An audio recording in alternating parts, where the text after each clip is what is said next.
안녕하십니까. 통일전망대 김필국입니다. 참여연입니다. 코로나19 확산세가 거세지면서 우리 정부는 오늘부터 사회적 거리 두기를 다시 강화했는데요.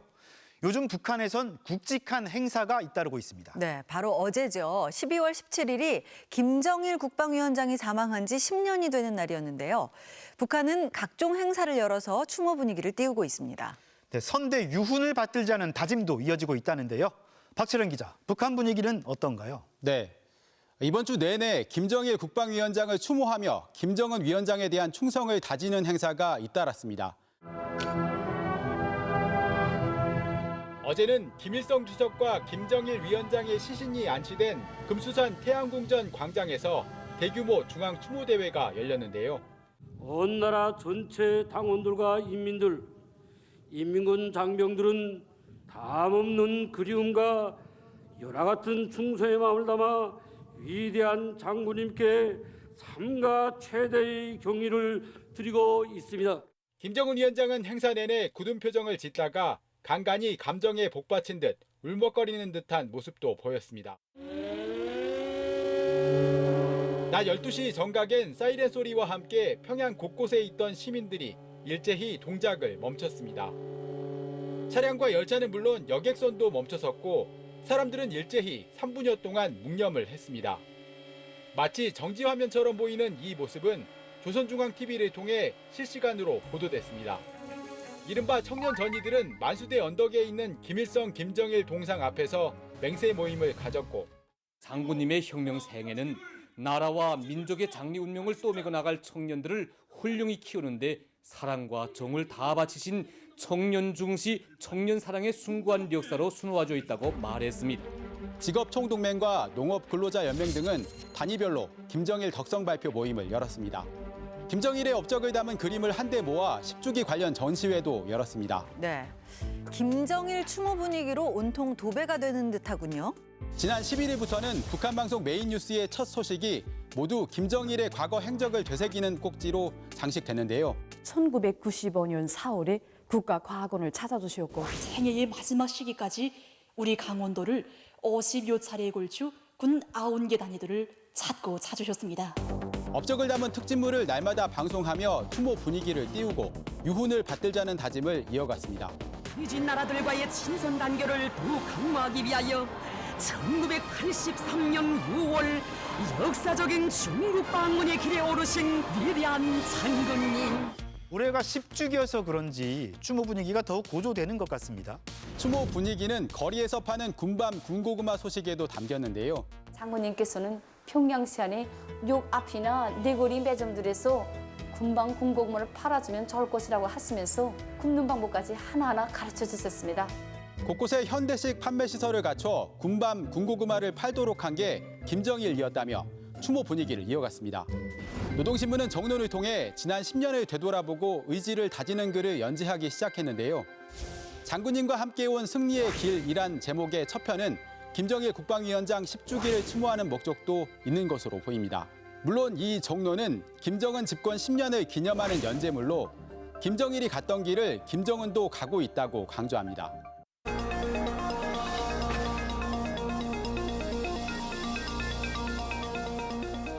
김정일 사망 10주기는 곧 김정은 집권 10년을 의미하기도 합니다. 20대의 젊은 나이에 북한 최고 권력자가 된 김정은 위원장의 위상은 이제 10년 전과는 많이 다릅니다. 네, 집권 초만 해도 이 어린 지도자가 권력 기반을 제대로 다질 수 있을까 반신반의하는 시선이 많았는데요. 곧바로 지배체제를 공고히 하고 핵과 미사일 전력도 발전시켰습니다. 하지만 경제나 외교 분야에서는 별 성과가 없는데요. 김정은 집권 10년, 북한은 어떻게 달라졌을까요? 이 소식은 최유찬 기자가 정리했습니다.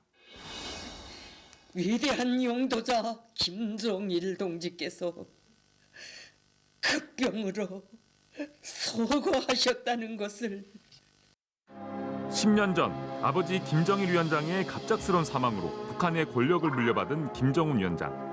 젊다 못해 앳된 28살의 지도자는 터져나오는 울음을 감추지 못했습니다. 북한 주민들 앞에 모습을 보인 지 1년 조금 넘긴 그의 직함은 당 중앙군사위원회 부위원장과 당 중앙위원회 위원, 인민군 대장이 전부였습니다. 이 할아버지 김일성 주석과 같은 정치적 권위나 카리스마도 없고요. 또 아버지처럼 오랜 동안 권력 기반을 다진 것도 아니었거든요. 그러니까 집권 초기에는 과연 김정은이 서바이브 생존할 수 있느냐까지 우려될 정도로 취약한 지도자, 20대 후반의 지도자였거든요. 권력 기반도 인지도도 없고 능력도 검증되지 않은 상황. 그는 3년상을 치르며 유은 통치를 했던 아버지와 정반대로 권력 승계를 서둘렀습니다.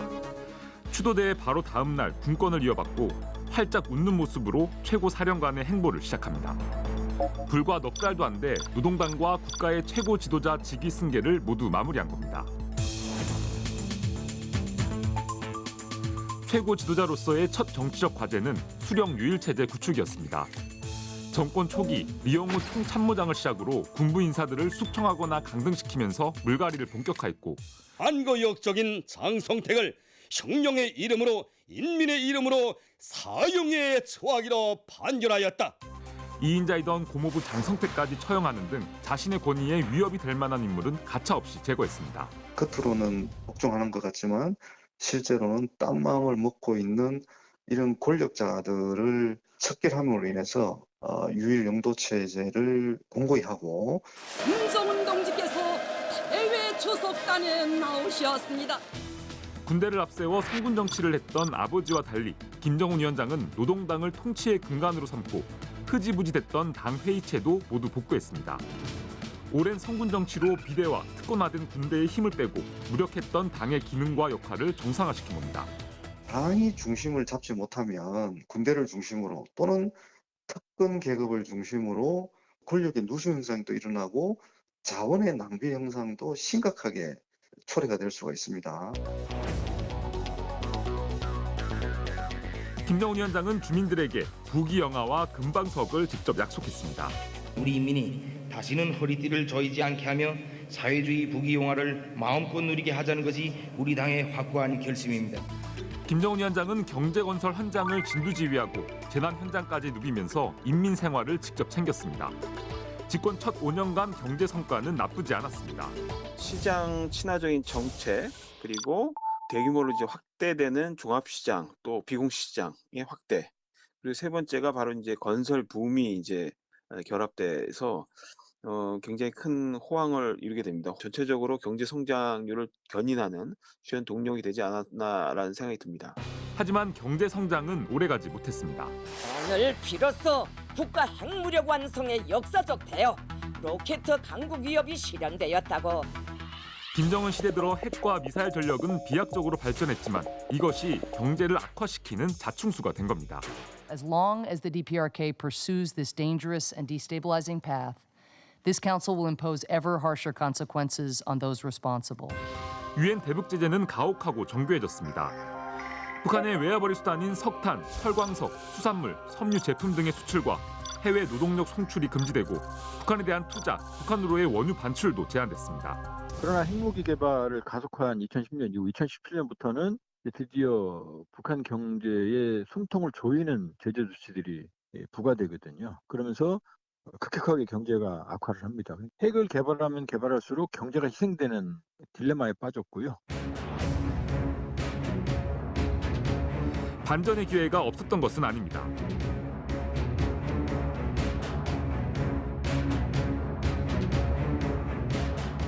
평창 올림픽을 계기로 문재인 대통령이 내민 손을 맞잡은 김정은 위원장은 핵무기와 북한의 미래를 걸고 트럼프 대통령과 담판을 벌였습니다.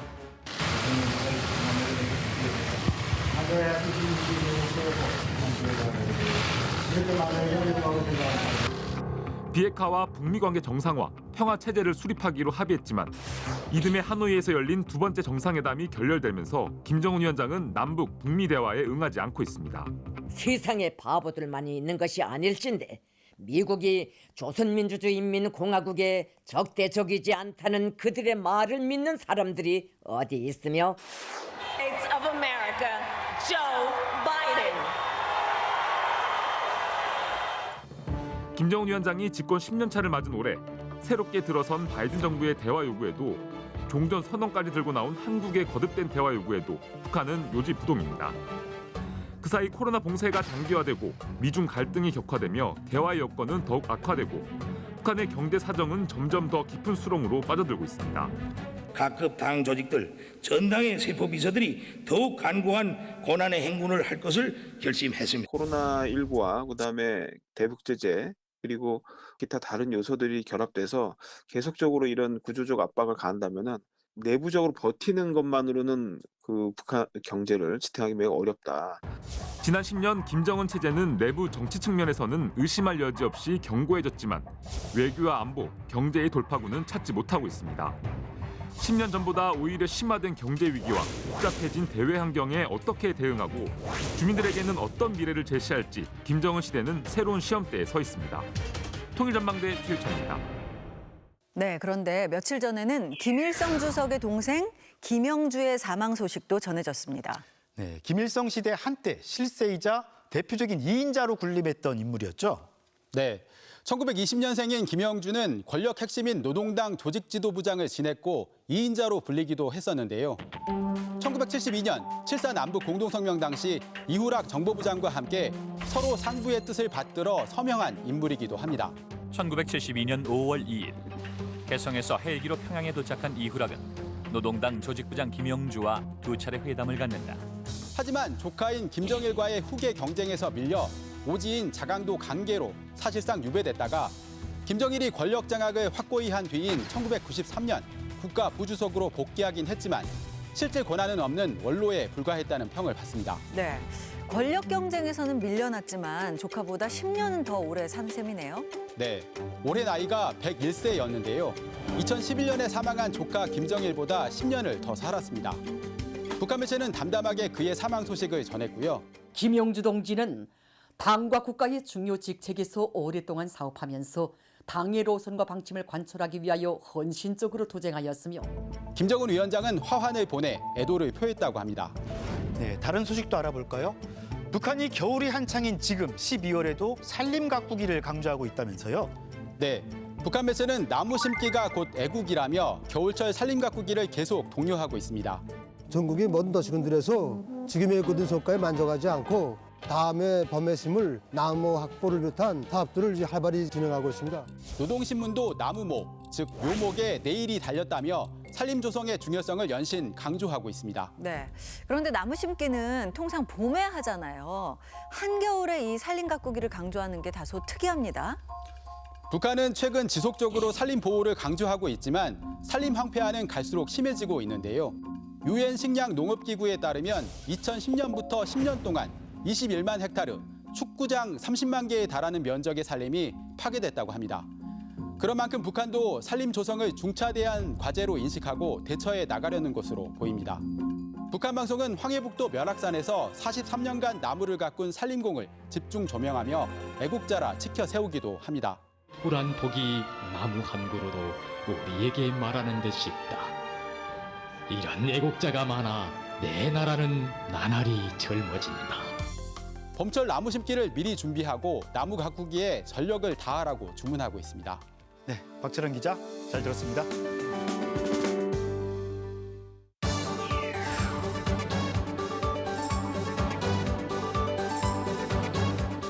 네, 지난 시간에 이어서 남북한 김치 이야기 나눠보겠습니다. 네, 북한에서도 요즘에는 포장 김치를 많이 사 먹는다는데요. 오늘 한번 알아보죠. 함께 하실 두 분입니다. 어서 오세요. 안녕하세요. 안녕하세요.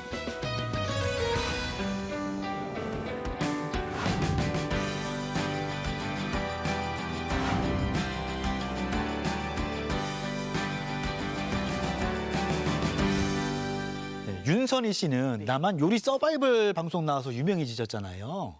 북한에도 뭐 요리 경연이 많다던데 혹시 참가해 보신 적 있습니까? 네, 참가해봤습니다. 요리 경연인데 아주 거창하게 합니다. 지역, 함경북도면 함경북도에서 먼저 1차, 함경북도 지역 내에서 먼저 하고 그런 식으로 이제 중앙까지 올라가는데요, 평양까지. 그중에서도 김치 경연 대회가 따로 있다고 그러는데요. 우리나라의 전통적인 민족 음식 김치 경연이 진행됐습니다.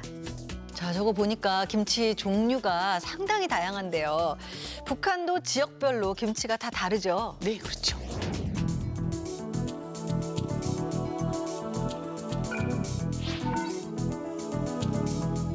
개성시의 특산 음식인 보쌈김치입니다. 보쌈김치를 만드는 이채로운 풍경을 볼 수 있습니다. 배추 이파리 가지고 이렇게 보자기 따로 해서 이런 대접에다가 이제 배추 이파리 이렇게 그 5-6장 이렇게 펼쳐놓고 그다음에 속을 만드는데 속에 이제 문어 들어가고 뭐 낙지 들어가고 뭐 이제 배 들어가고 사과 들어가고 심지어 돼지고기 이제 순살 그런 것도 들어가고 그리고 밤도 들어가고 대추도 들어가고. 그렇군요. 우리는 사실 저는 서울김치인 줄 알았어요. 무슨 이유가 있어요. 개성 쌈김치가 궁중에서 또 유행을 하고 궁중에서 또 반가를 내려와서 또 퍼지게 되고 워낙 귀하고 맛있으니까 서울 지역에 있는 양반과 왕가들만 먹을 수 있는 김치였어요. 예, 윤선희 씨 고향인 함흥김치는 어떻습니까? 바닷가를 끼고 있으니까 그러니까 이제 뭐 문어를 넣은 김치, 낙지 넣은 김치, 오징어 넣은 김치, 그다음에 또 심지어 이제 그 여러 다 믹스해가지고 섞어서 이제 석박이랑 담근다고 해도 함흥만이 가능한 거예요. 황해도는 굴이 서해다 보니까 굴이 많이 나오고 그다음에 이제 황해도에는 곤쟁이라는 게 있어요. 아주 그냥 이제 너무 작아서 좁쌀알 같이 이렇게 작은 그런 이제 새우인데 그 새우가 내는 향이 일반 우리 한국에서 우리 새우젓을 알고 있는 그 향보다 아마 10배 향이 셀 거예요. 황해도는 굴김치보다는 곤쟁이를 넣은 그 김치가 훨씬 황해도에서 맛있습니다. 인기 있습니다. 우리 새우젓하고 맛이 많이 다른가요? 네, 맛도 다르고 모양도 다르고 색깔도 다른데 우리나라에서도 젓갈김치에 대한 최초 기록이 나오는 게 바로 이 곤쟁이 김치예요. 그래서 이 황해도 연안에서 좀 많이 잡혔고 이 젓갈을 이용해서 만든 김치가 너무 귀했기 때문에 중국 사신이 왔을 때 대접을 했다든지 선물용으로 아니면 뇌물용으로 많이 사용했던 김치가 바로 이 곤쟁이 김치예요.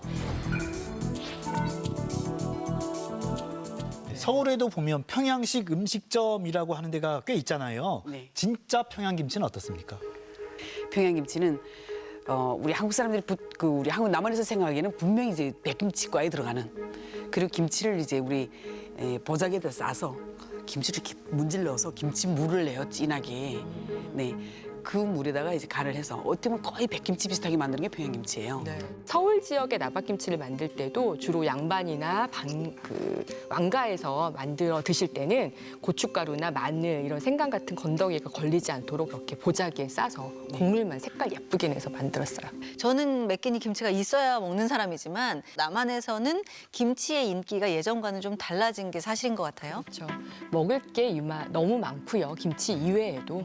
그러다 보니까 사시사철 먹었던 여러 가지 종류의 김치들이 거의 다 사라졌거든요. 그래서인지 요즘에는 김장을 담그더라도 아주 조금 담게 되고요. 김치를 사 먹기 시작한 지도 그리 오래된 것 같지는 않습니다. 그래서 1920년도 정도에 신문을 보게 되면 그때부터 벌써 김치 담그는 거 너무 힘들고 여성들을 이 노동에서 해방시켜 달라, 김치 공장을 세워달라는 요청들이 있을 정도로 김치가 굉장히 이제 스트레스거리 중에 하나였어요. 한 1970년대까지도 김치 공장이 생기긴 생겼는데 그건 가정용이 아니라 주로 단체급식이나 이런 곳에 쓰다가 우리가 1988년에 올림픽을 거치면서 외식이나 이런 수요가 굉장히 또 많아지고 생활 수준이 높아지면서 가장 먼저 김치를 사 먹기 시작한 사람들이 어떤 사람들이냐면 여행 갈 때 놀러 가기 위해서 김치를 그때 사는 거죠. 그러다가 김치를 먹어봤는데 맛이 괜찮아요. 그러면 점점 시장이 넓어졌죠. 그럼 윤선희 씨는 김치를 혹시 사 드셔보신 적이 있으세요?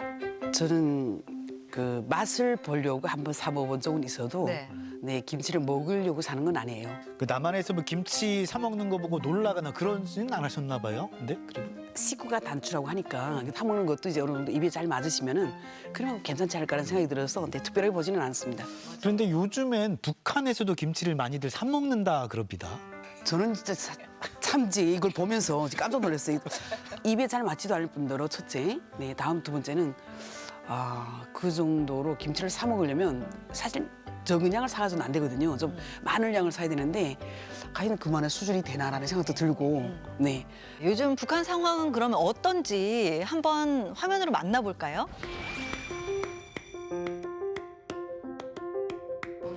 집에서 담가 먹을 때보다도 더 시원하고 쫑하고 감칠맛도 있고. 직장 다니면서 김치 담그는 품이 상당히 줄곤 했는데 지금 이렇게 김치를 이미 순간에 이렇게 사 먹을 수 있으니까 얼마나 좋은지 모르겠습니다. 북한의 소문난 포장 김치 맛집, 바로 평양에 있는 류경 김치 공장입니다. 김정은 위원장이 2번이나 현지 지도를 가기도 했죠. 김정은 동지께서 유경 김치 공장을 현지 지도하시었습니다. 2017년 류경 김치 공장은 현대화된 시설로 거듭났다는데요. 이곳에선 통배추 김치, 콩나물 김치, 총각 김치 등 김치류 26가지, 또 무장절임, 버섯 장절임류 등 모두 70여 가지의 다양한 제품을 생산한답니다. 쫑해야 되고 시원하고 그러면서 달고 그다음에 이 씹는 맛이 좋아야 됩니다.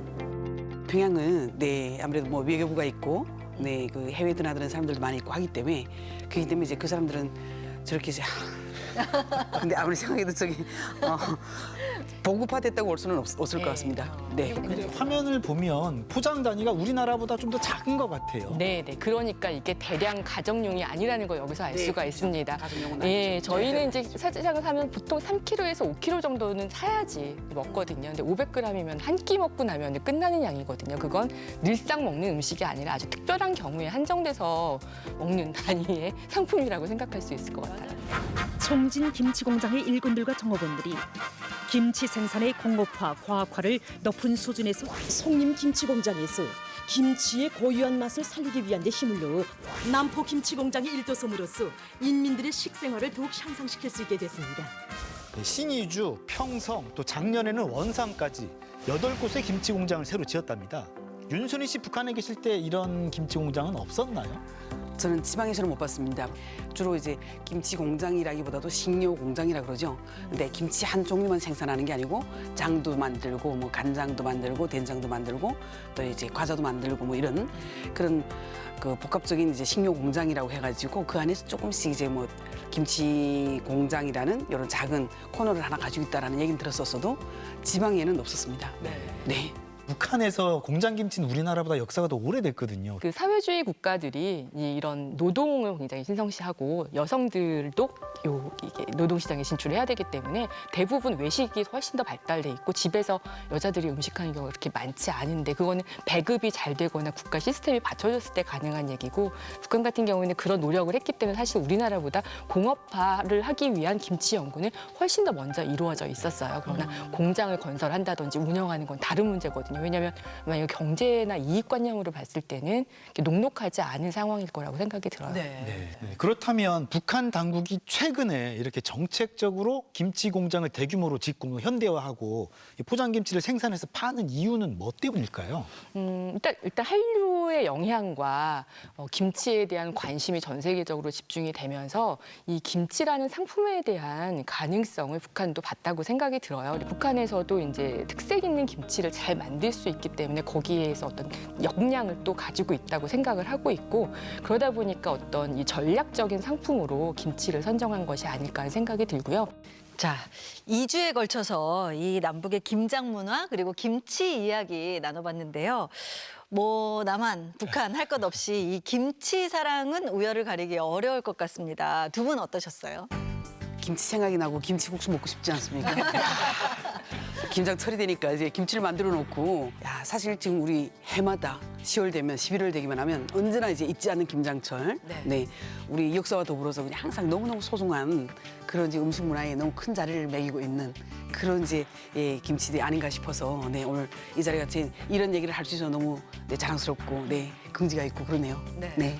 김치가 원래 그 인류가 먹을 것이 이제 부족했기 때문에 이걸 대비하기 위해서 만들어진 음식이거든요.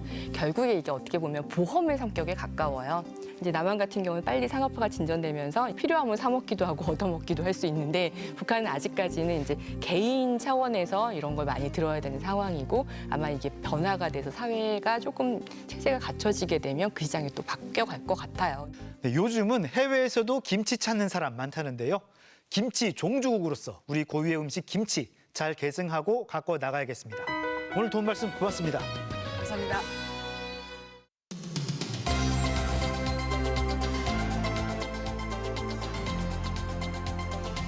비무장지대 DMZ를 따라 도보 여행길을 만드는 평화의 길 조성 사업이 있다고 합니다. 2년 전 일부 구간이 문을 열었다가 아프리카 돼지 열병 등으로 중단됐었는데요. 네, 최근에 다시 7곳의 테마 노선이 한시적으로 개방됐다고 합니다. 강화, 고양 등 5곳은 이번에 처음으로 시민들을 맞았다는데요. 이상현 기자가 다녀왔습니다. 경기도 김포에서 서쪽으로 강화대교를 건너자마자 왼쪽 편으로 나타나는 얕은 언덕. 조선시대 한양으로 가는 백길을 따라 만들어진 강화도의 방어 요새. 54개의 돈대 중 병인 양요가 벌어졌다는 갑곶돈대로 지금은 전쟁 박물관이 자리 잡고 있습니다. 갑곶돈대는 우리가 있는 데가 지금? 예, 지금 선생님 내성이라고 써져 있죠? 네네. 그 위에가 지금 선생님이 우리랑 같이 있는 자리고요. 저 승천포는 고종임금. 고려시대 때 개성인 수도를 버리고 강화도로 도읍을 옮겼을 때 왔던 그 자리고. 박물관 한켠에선 가시가 많이 붙어 있어 수백 년간 철조망을 대신했고 지금은 천연 기념물이 된 탱자나무가 호국의 역사를 대변해주고 있었습니다. 탱자나무가 이렇게 성곽에 많은 이유는 이제 적병들이 침투했을 때 성곽을 오르기 힘들게 이렇게 가시가 있는 나무를 심었다고 하거든요. 그래서 이렇게 붙박. 과거의 철조망이네요. 그렇죠. 최근 조성된 DMZ 평화의 길 강화도 구간은 이 호국의 땅에서 출발합니다. 반갑습니다. DMZ 평화관광에 오신 여러분 환영합니다. 인천 강화도에서 강원도 고성까지 정부가 추진 중인 총 524km의 DMZ 평화의 길. 이 가운데 3곳의 테마 노선이 2년 전 일시 운영됐었고 이번엔 7곳이 한시적으로 개방됐는데요. 평화의 길 시작격인 강화 구간은 이번에 처음 포함됐습니다. 한국 사람이니까 항상 이 통일에 대한 염원이 있죠. 그또 제가 또 이 남한 쪽에 또 한 바퀴 둘레를 돌고 명산을 다 오르고 하다 보니까 빨리 통일이 되면은 북한에 있는 또 산도 한번 가보고 싶고. 북한을 마주한 해안길을 따라 서쪽으로 향하는 평화의 길은 월곶돈대에 자리 잡은 누각, 연미정을 지나 민간인 통제선을 통과합니다. 북한과 1.8km 떨어진 곳에 도착하면 최근 완공된 18 평화센터에 이어 강화 평화 전망대를 만나게 되고 이곳에서 북한을 더욱 가깝게 마주하게 됩니다. 군부대하고 협의해서 이제 앞으로 평화 시대를 맞이해서 이제는 하나씩 모두 개방할 필요성을 느낀다 그렇게 생각을 합니다. 2022년도에는 지속적으로 매일같이 그 평화의 길을 운영할 계획이 있습니다. 유사시엔 군사시설로 이용된다는 의두돈대. 처음 개방된 돈대에 올라 망원경으로 북녘 땅을 들여다보면 여러 생각이 들기 마련입니다. 와 북한이다. 그냥 좀 같은 땅인데 다른 나라라는 게 좀 신기한 부분도 있는 것 같고. 통문이 열리고 철책선을 따라 역시 민간에 처음 개방된 1.5km의 도보 구간을 걸으며 여러 설명도 듣습니다. 해도 다르고 물고기도 가는데 사람만 가지 못해요. 너무나 가까운데. 우리가 멀리 그 우주여행도 많이 다니잖아요. 근데 이념이 만든 공간에 극복하지 못해요. 해질녘엔 더 서쪽으로 실향민의 섬 교동도로 향합니다. 이번 평화의 길 걷기 행사에 참여한 시민들이 마지막 행선지인 이곳 교동도에 도착했습니다. 과거의 모습을 그대로 간직한 시장이죠. 대룡시장을 둘러볼 거라는데요. 저도 한번 따라가 보겠습니다. 강 건너 황해도 피난민들이 만들었고 아직도 60, 70년대 모습이 고스란히 남아있는 시장. 몇 개 얼마예요? 몇 개 얼마? 8개 만 원? 주세요. 뭐 좀 사셨어요? 손녀 장난감. 손녀 장난감 샀어요. DMZ와 함께한 하루는 이렇게 북한 음식과 옛 추억을 맛보며 조금씩 저물어갔습니다. 이 강화군 평화의 길에 이어질 김포시 평화의 길 구간도 북녘을 좀 더 가깝게 느낄 수 있도록 처음 조성됐고요. 그 옆 비교적 도심인 고양시의 평화의 길도 이번에 처음으로 공개됐습니다. 군부대가 철수한 후 폐쇄됐던 곳에서 흔적만 남은 군 막사와 장병들이 이용하던 지하 통문, 철책 등을 둘러보며 평화의 의미를 되새겨보고요. 다른 지역에도 이런 공간이 있다고 하는데 다 둘러보면서 걸어보면 더 좋은 경험이 될 것 같아. 올해 람사르 습지로 선정된 장항 생태습지 구간에선 마침 찾아온 다양한 겨울 철새 무리를 만끽할 수 있었습니다. 역사적인 면과 또 생태적인 면이 이렇게 조화롭게 펼쳐질 수 있고 도심권이기 때문에 누구나 손쉽게 오실 수 있는 구간이라 그게 이제 메리트가 아닌가 싶습니다. 그 위쪽 파주의 평화의 길 구간에선 비무장지대 안에 철거된 감시 초소를 만날 수 있고요. 강원도로 넘어가 화천에선 민통선 지역을 흐르는 하천 습지길을, 양구에선 금강산 가는 옛길이 이번에 처음 개방됐습니다. 그리고 평화의 길 종착 직격인 강원도 고성에선 남방 한계선을 도보로 건넌 뒤 비무장지대 안에 있는 전망대에서 금강산을 조망할 수 있게 해놓았습니다. 2년 뒤 동서횡단길 전체 개통을 목표로 한다는 DMZ 평화의 길. 이번에 한시적으로 선보인 7곳의 테마 노선에 이어 내년엔 더욱 확충된 금단의 땅들이 우리 앞에 펼쳐질 예정입니다. 통일전망대 이상현입니다.